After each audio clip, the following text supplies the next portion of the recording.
Harry Chestonbach, our very special official World Cup correspondent, joining us now. And Harry, I hear you're on Twitter now as well. Gentlemen, good morning. Yes, I do apologize for my absence yesterday on air. This new Twitter experience has just been quite overwhelming. Just incredible response. It reminds me somewhat of my few experiences I had with speed dating. As you can imagine, there tended to be quite a bottleneck at old Harry's table when they would blow that whistle. I would blow that whistle.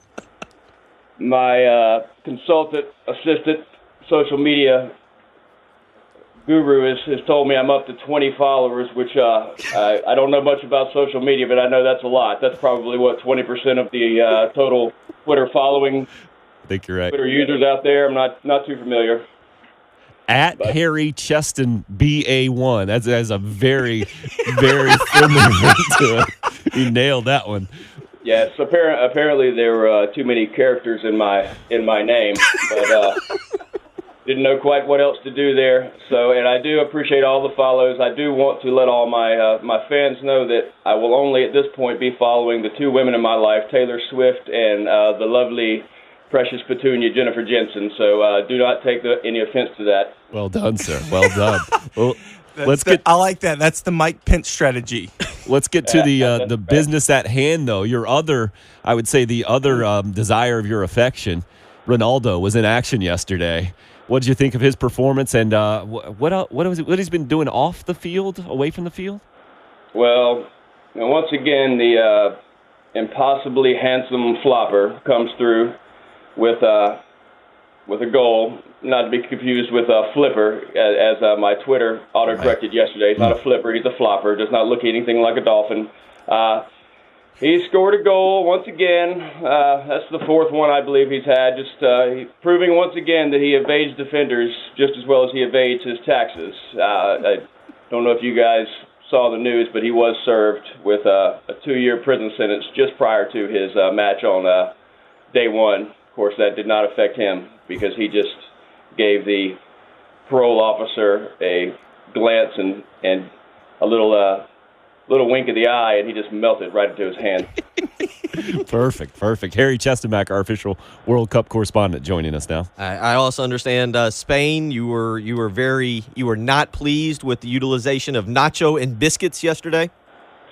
I've spoken with them, and as the only Spanish that I know, which is not very much, and I have been ridiculed by some of my comrades. I would like to add that my accent tends to morph into a southern accent when I'm on air, which I've just tried to remind that I am playing to my audience down there in the southern part of Colombia, as you will. But yes, I believe we're having some very uninspired performances by Spain. They tend to want to keep using this guy Costa.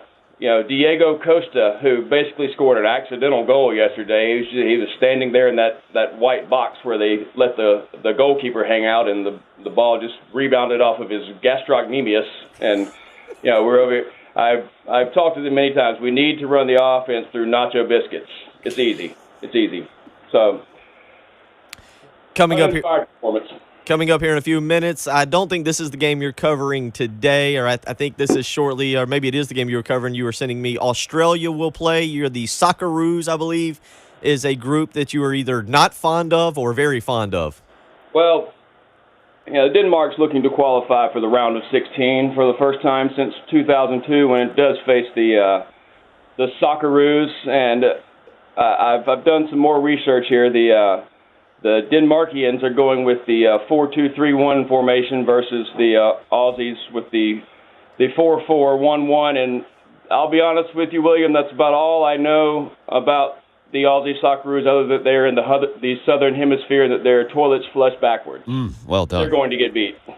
Harry, I don't know if y'all have already discussed this or not, but what was your take on the Landon Donovan Mexico controversy?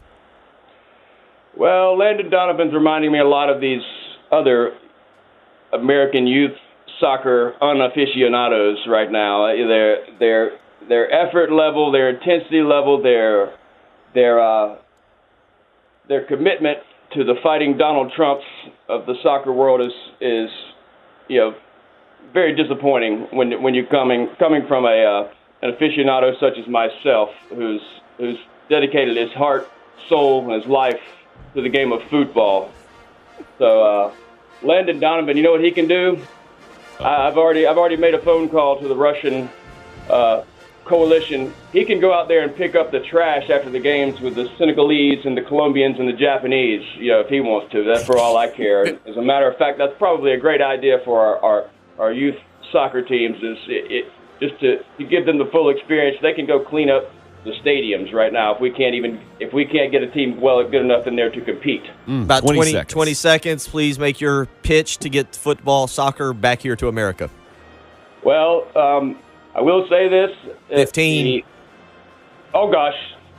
I'm choking. They say drink to the bottom over here in Russia. Pay do na. That's the problem here. But I will say, young children. 3.